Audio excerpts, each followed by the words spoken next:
On va parler aujourd'hui du rôle du patient dans l'accès aux médicaments, puis c'est pas seulement l'accès aux médicaments, on parle vraiment d'accès au traitement, parce que c'est loin d'être que des médicaments. On parle de chimiothérapie, mais on parle aussi de pilules, effectivement, mais on parle aussi de chirurgie, on parle aussi de radiothérapie, de chirurgie stéréotaxique. Il y a tellement aujourd'hui de moyens qui, en conjugaison, peuvent faire avancer ou gérer la maladie de quelqu'un. Donc, le patient a un rôle à jouer important là-dedans. Et ce que Nicole a fait pour nous, c'est un extrait d'une vidéo de 15 minutes dans laquelle elle aborde plusieurs aspects, dont la participation des protocoles de recherche, etc. Mais je pense que c'est... Quand quelqu'un de l'INES voit quelqu'un comme ça, que ça fait 10 ans qu'il contrôle sa maladie puis qui est toujours actif, dans leur tête, ce qu'ils voient quand ils voient un patient pour lequel on demande un médicament très coûteux qui donne une survie médiane moyenne de 3,4 mois, bien, c'en est une patiente comme ça. Et c'est ça qu'ils ne veulent pas voir devant eux et c'est pour ça qu'ils ont beaucoup de résistance. C'est à nous de prendre notre place et je vais essayer de voir avec vous, puis c'est pas la vérité, puis vous allez sûrement avoir des meilleures idées que moi, mais en tout cas, on est ici ensemble pour voir un petit peu au travers d'un trajet que moi j'ai fait, puis d'idées qu'on a, pas juste à l'Association canadienne du cancer du rein, mais avec toutes les associations de patients, parce que de plus en plus, on travaille ensemble, parce que ce qui est important, c'est pas le siège tumoral, mais l'accès, c'est une question d'éthique, puis c'est une question qui va de siège tumoral à siège tumoral, puis dans quelques années, de toute façon, on ne parlera pas de cancer du rein ou de ci ou de ça, on va parler de mutation de tel gène ou de telle affaire. Et vous avez déjà, comme l'éverolimus, c'est un des médicaments, des premiers médicaments en cancer du rein. Vous l'avez aujourd'hui, donc voilà, il va y avoir une grande correspondance. Donc ça, c'était mon titre. En gros, ce que je vais essayer de faire, et c'est pas nécessairement dans l'ordre, mais c'est de voir un petit peu, ça a été quoi les problèmes d'accès. C'est pas toujours des problèmes parce qu'on n'est pas si pire au Québec malgré tout ce qu'on en dit, mais de 2010 à aujourd'hui, où est-ce qu'on en est? D'essayer de faire une espèce de survol de comment ça fonctionne ici, les mécanismes d'approbation, et là, on parle que des médicaments, là, à l'INES. De voir un peu qu'est-ce que c'est le point de vue des patients et pourquoi il faut qu'il soit intégré à l'évaluation des médicaments en vue de remboursement et de conclure en faisant une espèce de survol des avancées et des défis. Donc, je pense que vous avez compris que moi, je suis une patiente. Ça, c'est mon CV de patiente, mes crédits en cancer du rein 101. Entre toutes ces étapes-là, il y a eu des grandes batailles à livrer, puis je ne sais pas si c'est parce que j'ai été malchanceuse, mais ça a été difficile à tous les niveaux, d'avoir le diagnostic, d'avoir la chirurgie, d'avoir le bon médicament, d'avoir le médicament complémentaire. Je suis quelqu'un qui a obtenu le statut de patient d'exception pour avoir un médicament complémentaire. Et j'ai essayé, et je pense à la jeune dame tantôt qui parlait de son problème, là, mais j'étais dans un hôpital et après des mois de demande, on me le refusait, c'est pas formellement, mais on me revenait en disant non, mais elle devrait faire ci, non, mais elle devrait faire ça. On savait tous que le médicament dont j'avais besoin, c'était celui-là.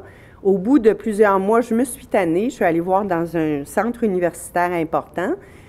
Et finalement, le même jour, par la poste, j'ai reçu une lettre de refus de la Régie d'assurance maladie du Québec de ma demande de patient d'exception pour ce médicament-là.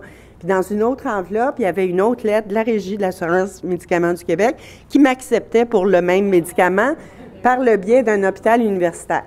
Fait que ça en est de l'accès, puis c'est en vivant des choses comme ça, puis en étant témoin de gens autour de nous autres qui vivent ces affaires-là, qu'à un moment donné, il y a un petit feu qui s'allume et que si on a la chance d'être un petit peu en forme, moi, je suis une preuve vivante que ces thérapies ciblées-là fonctionnent. Ils ne fonctionnent pas pour tout le monde. C'est vrai que la médiane, c'est 3,4 mois. Dans mon cas, je veux dire, je suis en pause de médicaments.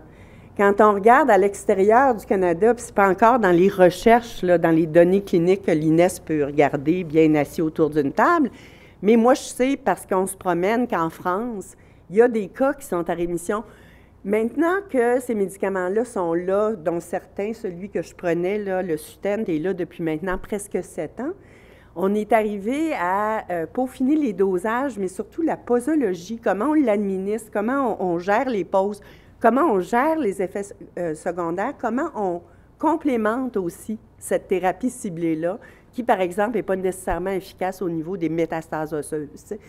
Donc, plus on avance dans le fond, puis plus on se rend compte qu'il y a de l'espoir, mais le rôle du patient est hyper important dans cette dynamique-là.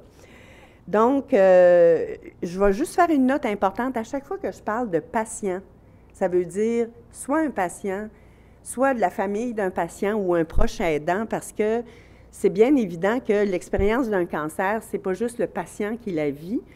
On va dire le patient la vit dans son corps, mais il y a même des proches aidants qui finissent par le vivre dans leur corps à eux autres aussi. Dans plusieurs cas, le proche aidant, dépendant des cancers, là, moi, c'était pas le cas, puis probablement que pour vous autres, c'est pas toujours le cas, mais il y a certains cancers où c'est le proche aidant qui prend en charge le suivi médical puis les décisions médicales, tu sais. Donc, quand je dis le mot patient, là, puis la place du patient, puis tout ça, il faut toujours que vous compreniez que je parle à tout le monde, c'est-à-dire c'est les proches aidants, c'est tout le monde. Donc, j'ai sauté encore. Voilà. Alors, comment ça commence? Votre médecin vous annonce que vous avez un cancer. Ça, c'est comment moi, je l'ai reçu. C'est la meilleure image que j'ai trouvée. Si vous en avez des nouvelles, je vous donne... je vous invite à me la donner parce que l'image n'est pas tellement de qualité. Et dans certains cas, plusieurs des cas, dans un autre rendez-vous ou un petit peu plus tard, il va vous dire quasiment ça, c'était la bonne nouvelle, mais la mauvaise nouvelle, c'est que je ne peux pas vous prescrire le médicament qui pourrait vous sauver la vie ou la prolonger de façon significative. Donc, dans un cas comme celui-là, je dirais que ça ressemble un petit peu à ça, ce que... Moi, ça ne m'est pas arrivé, là, mais ça doit ressembler un petit peu à ça, ce qu'on ressent, là. Donc, la question qui tue, je dois me battre contre la maladie. Est-ce que c'est juste que je doive aussi lutter pour avoir le meilleur traitement? Et ça, tout le monde se la pose. Moi, je sais que j'étais, en bon français, flabbergastée quand j'ai appris que c'était pas évident que j'allais avoir un traitement. J'étais comme, ben voyons donc, tu sais. Voilà, c'est pas juste, mais, et ça, c'est vraiment une dure réalité, mais il n'y a pas un médicament qui a été approuvé sans qu'il y ait eu une représentation de patients. Dans les pires des cas, là, puis ça s'est passé historiquement, puis je nommerai pas de nom, là, c'était la femme ou la fille d'un ministre qui avait le cancer en question, puis que le médicament est passé comme ça. Dans un autre cas qui n'est pas très le fun, puis dont je vais vous parler, c'est d'aller sur la place publique, parce que quand personne réagit et qu'il ne se passe rien, à un moment donné, il faut faire quelque chose. Mais dans tous les cas, il y en a pas, ça ne se fait pas sans l'intervention des patients, une acceptation de médicaments. Fait que pour que ça soit équitable et que ça devienne disponible en temps opportun, le patient doit participer. Fait que je vais vous donner ma petite définition qui n'est pas... je ne suis pas aussi sexy dans mes diapositives que les docteurs, hein, mais je vais vous donner ma définition de c'est quoi un meilleur traitement qui n'est pas du tout scientifique, je vous avertis. D'habitude, c'est très, très, très cher. Ensuite de ça, souvent, il n'y a pas d'alternative médicale. Alors, l'INES se spécialise à comparer deux traitements, puis si le traitement est vraiment beaucoup meilleur que l'autre, puis tout ça, du temps-là, il y en a un autre là, qu'on peut prendre. Mais dans notre cas, à nous autres, en cancer du rein, puis de plus en plus, il n'y en a pas d'alternative médicale. L'autre chose, c'est que c'est souvent une question de survie. Autrement dit, ce n'est pas pour avoir, je ne sais pas, moi, une meilleure qualité de vie ou pour gérer des effets secondaires. C'est important, tout ça, là, mais souvent, quand on parle des meilleurs traitements, on parle que c'est une question de survie. Surtout, ça ne fit pas dans les paramètres d'analyse pharmaco-économique qui sont utilisés. Et on va en parler plus tard, même quand ils ont décidé de changer ou d'adopter une approche particulière pour ces médicaments-là pour fin d'analyse, ils ont choisi de ne pas changer des paramètres. Donc, dans le fond, on vient toujours à la même barrière qui est une barrière pharmaco-économique. Il y a la barrière thérapeutique, mais ça, je vais en parler plus tard. Bien, en fait, mon Dieu que je suis fine, j'en parle tout de suite. Un des problèmes qu'on a, c'est que souvent, ces médicaments-là, pour les organismes qui gèrent les remboursements, ils ne sont pas nécessairement efficaces. Pourquoi? Parce que le niveau de preuve de la recherche, pour eux autres, est qualifié de faible, c'est-à-dire qu'ils ne sont pas randomisés, comme disait le docteur Laneuville. Moi, je sais qu'à l'époque, il y a 4 ans, il regrettait le fait qu'il y ait des crossovers. Je ne sais pas si vous savez c'est quoi les crossovers, là, mais quand on participe à un protocole de recherche, puis qu'on est dans... Il y a 2 bras, là, il y a le nouveau médicament, puis il y a un autre médicament. Si jamais on s'aperçoit que dans le groupe, qu'il y a le nouveau médicament, tout va super bien, puis qu'il y a des régressions, etc., puis que le groupe de l'autre côté, ça s'en va comme ça, bien, on ne laisse pas mourir le monde de l'autre bord, on les crossover, comme ils disent en français, dans le bras thérapeutique. Ça, ils haïssent ça, parce que ça fait qu'ils ne sont pas capables d'avoir comme un beau résultat à la fin, là, que c'est clair et net, là. J'exagère un petit peu, mais à peine. Et évidemment, tout ça se fait, puis c'est louable et c'est correct, OK? Tout ça se fait au nom des risques possibles que les patients peuvent encourir à avoir ce nouveau médicament-là. Et finalement, c'est un médicament qui va mettre en faillite notre système de santé. Fait que ça, c'est ma définition. Voilà. Alors, c'est quoi? Je vais faire un petit peu d'histoire à ma façon. C'est que on est parti d'une situation où est-ce que les décisions de traitement se prenaient entre le médecin et le patient. Tout de suite, je vais vous dire que c'est pas vrai, là, c'est ma philosophie, mais d'habitude, c'est le médecin tout seul. Mais il y avait des patients qui s'impliquaient puis qui pouvaient s'impliquer, mais ça se passait dans le cabinet du médecin. Aujourd'hui, ces décisions-là sont prises par des fonctionnaires. Et donc, ça devient capital de revenir à l'intégration du point de vue des patients dans l'équation à l'accès, mais pas juste des patients, parce que vous allez voir plus tard que même les oncologues ne sont pas vraiment et véritablement impliqués dans les décisions qui sont prises. Donc, aujourd'hui, il faut vraiment qu'on revienne à ce qui existait avant, maintenant qu'on a été si fin et qu'on a fait un beau gros régime pour tout le monde.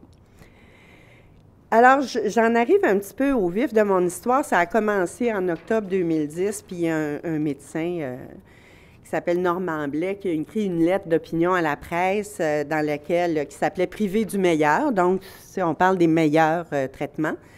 Et j'ai extrait le titre que moi j'y ai mis, là, « Si la vie a un prix au Québec, qu'on le dise publiquement ».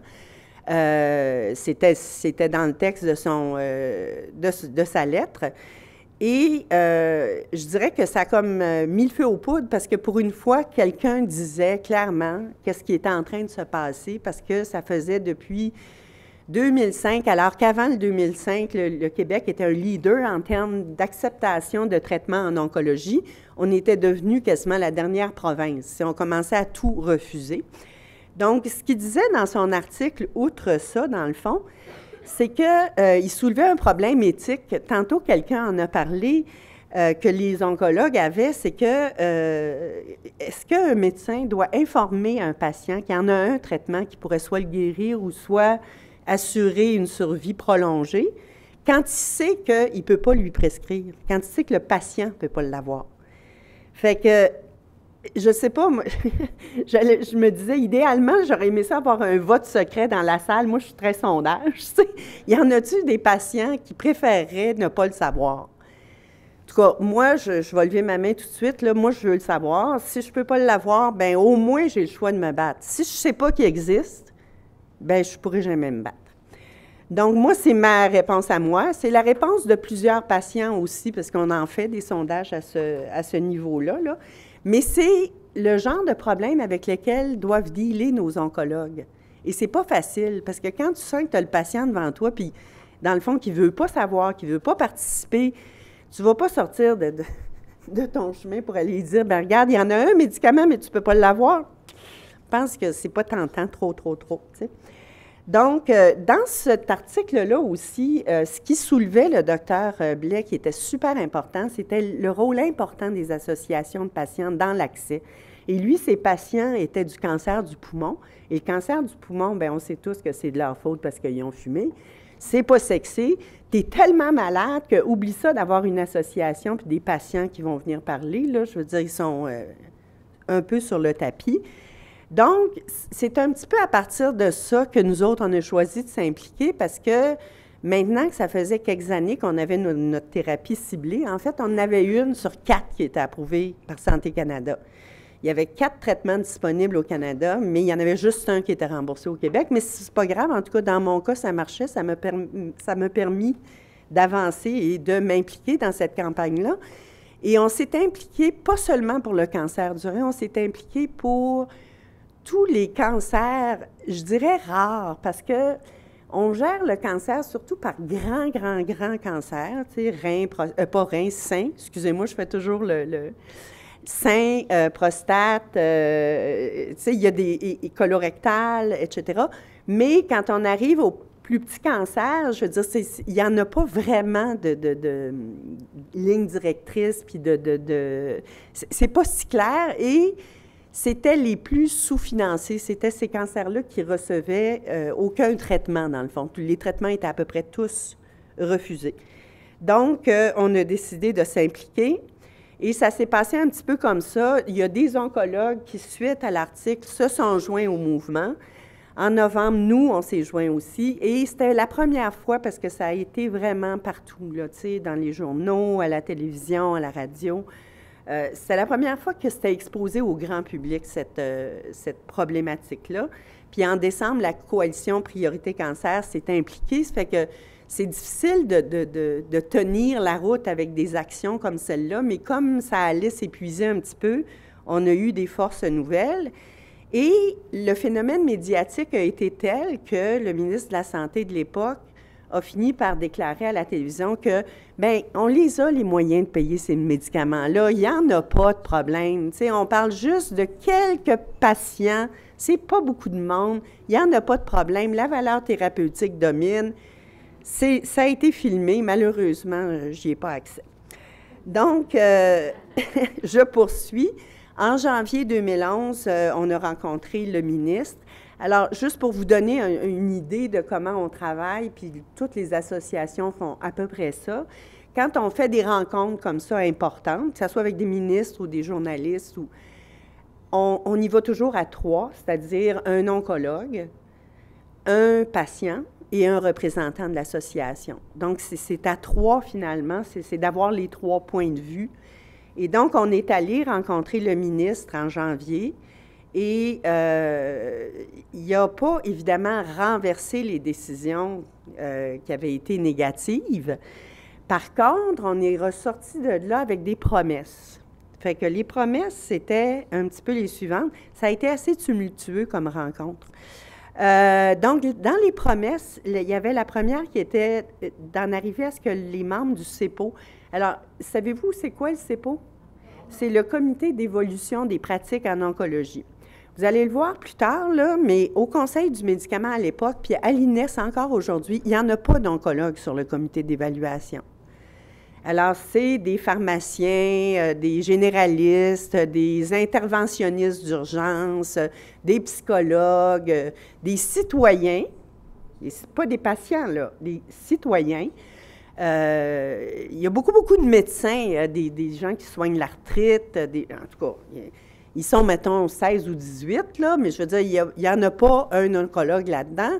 Et, en fait, normalement, ils devaient consulter, quand on parlait de médicaments anticancéreux, le CEPO, qui est le comité d'évolution des pratiques en oncologie, qui était à même de dire à tous ces gens-là, bien, non, voici comment ça se passe, etc., parce que, n'oubliez pas qu'ils analysent la valeur thérapeutique, là.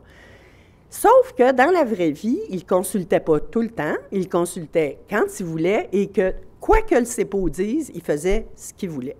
C'était complètement opaque et moi, je sais qu'on s'est fait refuser des traitements pour des raisons qui n'avaient rien à voir. Bien, vous avez parlé, c'est la même affaire. Dans la vraie vie, ça se passe comme ça. Eux autres sont dans leur tour d'ivoire, ils ne consultent pas. Et à l'époque, en tout cas, ils ne consultaient pas systématiquement. Donc, le ministre a dit, je vous promets qu'on va regarder ça. Aujourd'hui, le CEPO est systématiquement consulté, mais il n'est pas décisionnel pour la valeur thérapeutique. C'est encore l'INES qui décide ultimement de la valeur thérapeutique. Ensuite de ça, l'autre promesse, c'était de commencer à élaborer avec l'INES des travaux en vue de développer un cadre d'analyse qui permettrait de les accepter, ces fameux médicaments très, très, très chers. Fait que ça aussi, ça a été livré d'une certaine façon. Ça fait au moins 3 ans que c'est en travaux. Il y a bien du monde qui travaille fort, fort, fort là-dessus, qui n'ont jamais parlé, d'après moi, à un patient, là, ça m'étonnerait, puis ni à des représentants de patients, puis je ne suis pas sûre qu'ils ont consulté beaucoup d'oncologues. Il y a quand même eu, depuis ce temps-là, surtout l'année qui a suivi, là, cette rencontre-là avec le ministre, il y a des médicaments qui avaient été refusés, qui ont été acceptés. Ils ont été représentés, puis ils ont été acceptés. Et la plupart d'entre eux avaient été refusés sur la base de l'efficacité. On disait que la valeur thérapeutique n'était pas prouvée quand on les a refusés. 1 an plus tard, il était accepté, la valeur thérapeutique était approuvée. Il n'y avait rien de changé. Il n'y avait pas eu d'autres études. Il y avait juste le fait que des oncologues avaient participé au processus. Donc, oui, il y a eu plusieurs traitements d'acceptés, mais ces traitements-là, excusez-moi, j'aurais dû, je ne sais pas comment reculer. En tout cas, regardez pas ce qui est écrit. Ils ont été acceptés conditionnellement, parce qu'ils avaient avancé dans leur comment on va les accepter, ces médicaments-là, conditionnellement à 2 choses, qu'il y ait une preuve qui soit établie. Ça fait qu'ils disaient, comme on n'a pas de preuve dans le moment, si on l'accepte, on veut que si on l'accepte, on soit capable de développer la preuve, donc d'avoir une preuve 1 an, 2 ans, 3 ans plus tard. Et aussi, c'était conditionnel à ce qu'ils appelaient des ententes de partage de risques avec l'industrie. Ça veut dire on veut négocier. Encore une fois, il y a toujours les opposants qui disent que il y a une loi qui dit qu'on ne peut pas négocier. Je peux avoir un verre d'eau, s'il vous plaît. Et finalement, notre dernière demande concernait justement la prise en compte du point de vue des patients dans l'évaluation. Ça, c'était comme, oubliez ça, là, ça ne se fera pas, puis parlez-en même plus, là, ça ne marchera pas. On est 3 ans plus tard, et puis la dernière liste de l'INES, il y a 9 médicaments anticancéreux sur 10 qui ont été refusés. Le seul qui a été accepté, en fait, c'est le vôtre, c'est Treandra, je pense, ou il a été accepté conditionnellement à le développement de la preuve et des ententes de partage de risques. Moi, je vais vous dire, il y a 4 ans, là, on a eu un médicament approuvé comme ça, puis il n'y a jamais eu de rien de fait pour le développement de la preuve depuis 4 ans, ni rien de fait pour la négociation.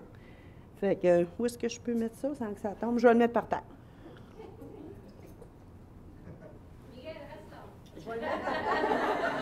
Non, je ne suis pas si high maintenance que ça. J'ai juste l'air. Bon, ce qui a changé, c'est qu'il y a moins de refus qui se font sur la valeur thérapeutique. Je pense que je vous ai un petit peu expliqué pourquoi. C'est un peu plus gênant, sauf qu'ils trouvent toujours des nouveaux trucs, puis celui qui vous est arrivé, là, de dire, bien là, cette application-là n'est pas approuvée par Santé Canada, ça fait qu'on ne regardera pas la nouvelle recherche. Ça, moi, j'appelle ça du anal rétentif puis de la résistance passive, là, tu sais, excusez-moi, là. La non-assistance à personne en danger. Bien, c'est ça. Exactement. Donc, c'est un peu ça. Et puis, bien là, je vous en ai parlé, c'est ça, et c'est là où on a un gros rôle à jouer, là, c'est l'établissement de la preuve, puis je vais en parler plus tard, parce que c'est en les prenant, ces médicaments-là, puis en communiquant avec nos médecins, puis en acceptant que, vu le coût de ces médicaments-là, je veux dire, ça ne peut pas juste être donné comme ça, à gauche, à droite, sans qu'on sache ce que ça fait. Il faut qu'on entre dans le mouvement, puis qu'on établisse une preuve. Et il faut aussi que ces négociations-là qui vont se faire, éventuellement un jour, on ne le sait pas, qu'on ne soit pas juste des otages dans le milieu de ces négociations-là, tu sais, ce qui est vraiment un danger, tu sais. Et à ce titre-là, je vais dire encore une affaire pas populaire, mais je comprends pas comment nous, au Québec, on pense qu'on va avoir un meilleur prix pour un médicament que le reste du Canada, ça me dépasse, tu sais, mais en tout cas, c'est pas moi le gouvernement. Fait que, il y a un obstacle pour moi qui est fondamental dans la conception même du rôle de l'INES ou la conception qu'ils en ont. Et ça, je l'ai tiré d'un représentant de l'INES qui a donné ça exactement texto lors d'une conférence de l'ACFAS l'automne dernier à Québec. Le rôle de l'INES, il dit, c'est pour mettre des barrières, pour contrôler les coûts. Fait qu'on est le cheval de garde du système de santé, au lieu que la mission, ce soit comment est-ce qu'on peut faire pour financer les meilleurs médicaments. C'est prendre le problème à l'envers. Exactement. Fait que tant que la mentalité va être ça, et ça, si on couple ça au fait que notre système de santé est complètement opaque, désorganisé, que personne ne sait rien, que personne n'est redevable de rien, n'a de compte à rendre, on se retrouve avec des problèmes où est-ce qu'on paye plus en antidépresseurs que « dis-moi pas que c'est fini, je suis découragée, je vois rien ». C'est quoi qui est écrit? 5 minutes? Non, mais vraiment, je vois pas. Tu sais, qu'est-ce qu'on finance? Pourquoi c'est trop cher? Est-ce qu'il y en a un budget pour les médicaments anticancéreux? C'est quoi le budget qu'on veut donner aux médicaments anticancéreux en tant que société? Quand on se fait pogner à accepter un médicament, je dis n'importe quoi, le Ritalin ou la fertilité, les cliniques de fertilité, on sait-tu combien ça va coûter? Puis quand on perd le contrôle, là, qu'est-ce qu'on fait? En tout cas, tout ça pour dire que philosophiquement, c'est des débats auxquels nous, on a le droit de participer et il faut qu'on participe. J'ai choisi de comparer l'INES, qui est ici, Happy Coder, dont le docteur Laneuville vous a parlé, qui fait ça pour le reste du Canada. Premièrement, la grosse différence que je n'ai pas marquée, mais qui est fondamentale, c'est que P-Coder a été créé pour ne traiter que les médicaments en oncologie. C'est la pan-canadienne Oncology Drug Review. Donc, c'est l'analyse des médicaments oncologiques seulement, tandis que l'INES, comme je vous dis, ça va de l'aspirine à la dernière molécule. Donc, à l'INES, le point de vue des patients n'entre pas dans l'équation. On ne demande pas. Si on fouille dans le site Internet, on voit qu'on peut envoyer un mémoire. Moi, jusqu'à il y a 2 ans, j'en ai envoyé 3, je pense. Je n'avais jamais reçu d'accusé même de réception.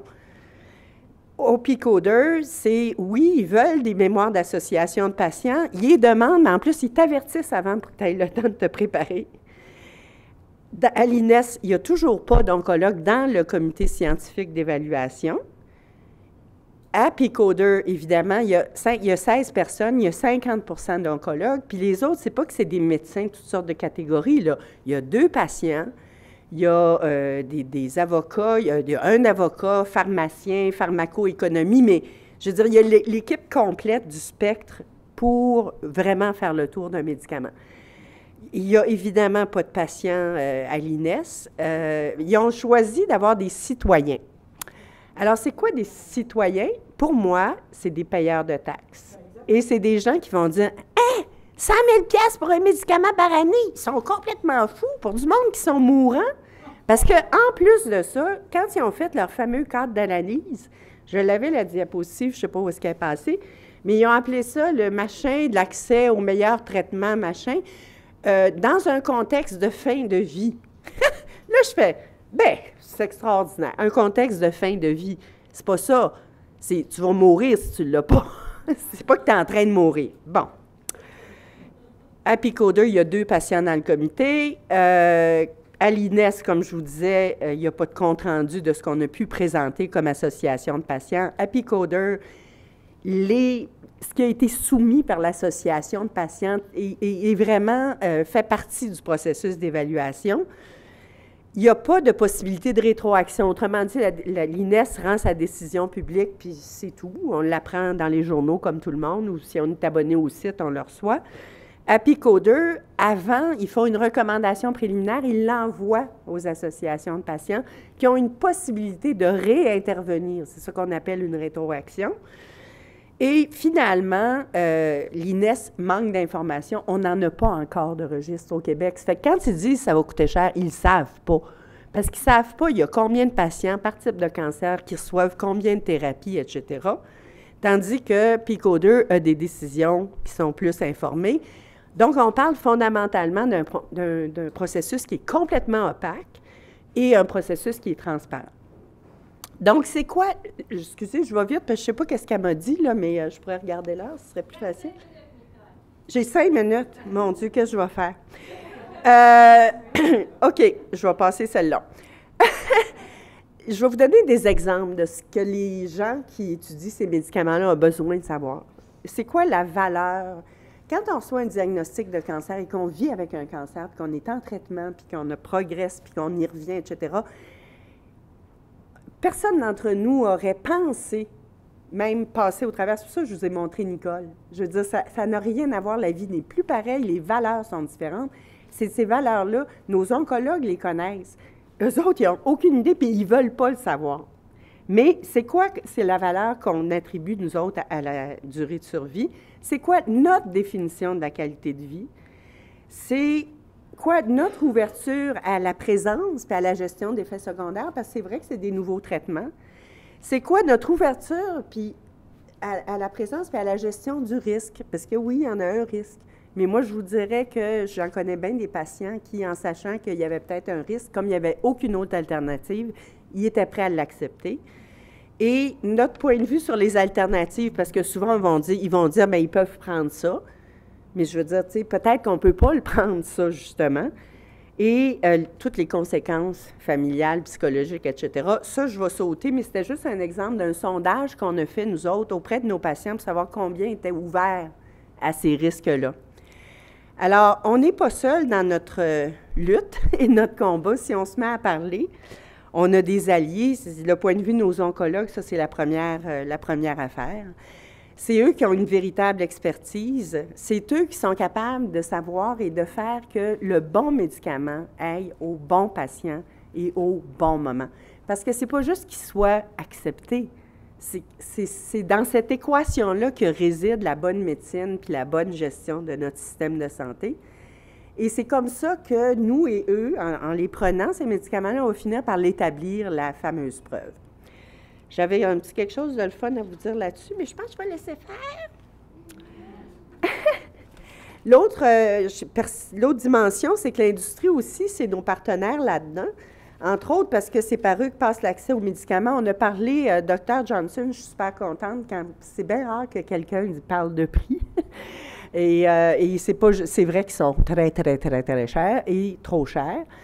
Sauf qu'on sait tous qu'on est dépendants, ils sont dépendants de superpuissance économique et que s'ils accordent, tu sais, ça a pris combien de temps et combien d'efforts pour que les médicaments anti-sida soient donnés en Afrique à un coût qu'ils pouvaient se permettre de payer. On est juste de l'autre côté de la frontière puis ils viennent par autobus.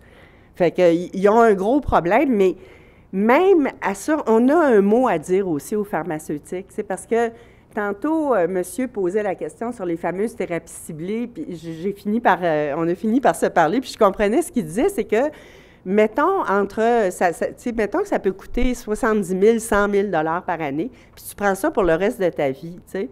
Sur papier, la survie sans progression, elle était 3,4 mois, mais dans la vraie vie, là, moi, je le sais, aujourd'hui, ça fait 7 ans à peu près que le Sutent existe. Il y a des patients qui ça fait 7, 8, 10 ans qui survivent parce qu'ils l'ont eu en recherche avant, là. Et donc, je veux dire, le problème, là, dans le moment, ça a l'air de quelque chose, mais sauf qu'on sait que ça va changer, on sait que ça va progresser, puis on sait aussi, puis on est d'accord à ce qu'il y ait des mesures qui soient prises pour que ce soit examiné puis que ça ne se passe pas n'importe comment. Tu sais, on n'est pas fous, là. Mais, donc, les pharma, il faut leur parler. Moi, j'avais déjà dit à un directeur de pharma, il a ri de moi, que si jamais on pouvait arrêter de les prendre, bien, il pourrait baisser le prix. Bien, il dit non, on va l'augmenter. Bien, j'ai dit là. Ou quand, mettons, le même médicament, et nous, le cancer du rein, on en a testé plusieurs parce qu'on n'avait pas d'autres, tu sais. Mais à un moment donné, ils vont leur présenter pour le cancer du sein, ils vont leur présenter pour le lymphome, ils vont leur présenter pour je ne sais trop quoi. Bien, à un moment donné, plus ils en vendent, plus le prix devrait baisser. C'est le genre de choses qu'on pourrait faire. L'autre chose, c'est qu'ils peuvent, les pharma, nous donner accès à la recherche, qui souvent est notre façon d'avoir des médicaments. Et il y en a de moins en moins qui se fait au Québec, puis c'est pas facile de monter des recherches au Québec. Puis il y a des recherches qui se font, puis c'est une tendance super dangereuse, mais dans des pays du tiers-monde ou des pays où est-ce que les droits sont moins regardés de près, puis où tu peux ramasser des milliers de personnes pour faire une recherche super rapidement. Ici, c'est difficile, mais c'est peut-être même trop difficile, tu sais. Encore là, on a quelque chose à faire en tant que patient là-dedans, parce que ça, c'est dans l'organisation du système de santé. d'une agence de cancer. Et finalement, je vous ai parlé des mémoires qu'on remettait à l'INES ou à PCODER. On n'a pas accès comme organisme, comme association de patients, aux patients qui l'ont pris le médicament, c'est sûr, parce qu'il y a c'est de la confidentialité. T'sais, vous êtes protégé et c'est normal. T'sais. Mais par contre, ce n'est pas normal que quand nous, on essaie de contacter des patients, et ça, c'est l'autre affaire, c'est qu'à un diagnostic de cancer, il devrait y avoir une référence systématique aux associations de patients qui ont un comité médical aviseur et qui donc sont en mesure de donner de l'information valable et validée. Parce que dans la vraie vie, ce n'est pas l'oncologue qui va nous donner un cours d'oncologie 101. Des occasions comme aujourd'hui, c'est fantastique, mais ça arrive une fois par année.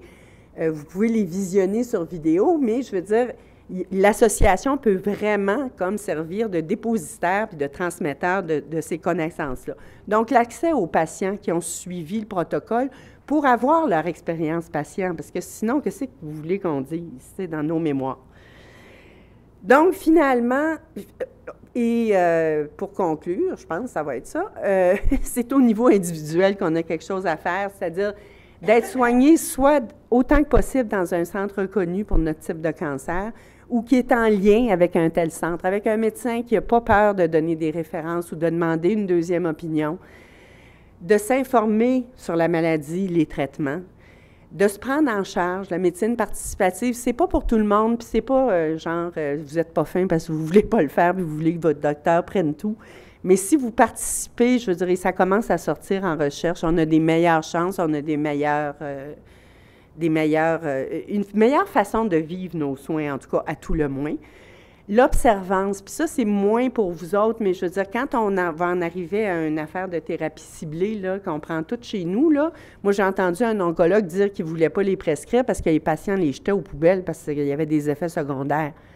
C'est quelque chose, là, tu sais, je ne suis pas sûre que ça soit vrai, là, parce qu'il y a beaucoup d'oncologues qui sont contre, hein. Il ne faut pas se le cacher. Mais quand même, je veux dire, l'observance de les prendre, de gérer ces effets secondaires, de communiquer avec ses médecins, c'est notre responsabilité. Et finalement, de ne pas avoir peur de demander de participer à des protocoles de recherche. Donc, répondre aux sondages de vos associations, témoigner de votre parcours, comme Nicole le fait, et écrire assez à vos députés. Là, je vais passer ça, parce que je pourrais vous le dire si vous voulez. Ça, c'est une campagne qu'on fait à l'association Kidney Cancer Canada. Dans le reste du pays, comme de quoi que le Québec n'est pas la pire place, là, en Ontario et dans les Maritimes, les traitements oraux, là, toutes les thérapies ciblées orales, là, si tu n'as pas au-dessus de 65 ans, ne sont pas remboursés. Tu as un cancer, tu es soigné par chimiothérapie, tu vas à l'hôpital, ça ne te coûte pas une scène. Tu as besoin d'une thérapie ciblée, il faut que tu la payes. Il y a des organismes qui peuvent aider à subventionner, mais c'est eux autres qui vont aller piger dans ton compte en banque, décider que parce que tu gagnes ça, il faut que tu payes tant. Les gens payent des dizaines et des dizaines de milliers de dollars. La campagne roule très fort et il y a 30 associations, dont vous autres, qui participaient à ça. Et ça va jouer dans les élections en Ontario. Donc, rien pour nous sans nous. Militer, j'espère que je ne vous ai pas donné l'impression que c'était un devoir, c'est un droit. Et il y a juste une seule personne, ça peut changer le monde. Il faut juste qu'on fasse partie de la discussion, sous le signe du partage et de la collaboration. Et là, je voulais avouer que la première diapo à gauche, je l'ai volée à Dr. Carole Lambert, qui est radio-oncologue au CHUM. Puis elle, c'était comme ça qu'elle imaginait recevoir un diagnostic. J'ai dit, qu'elle m'a prendre ça. Et l'autre, je l'ai volée à Barry Stein, qui dirige l'Association du cancer colorectal. Comme de quoi, se fréquenter, ça aide. Alors, merci beaucoup.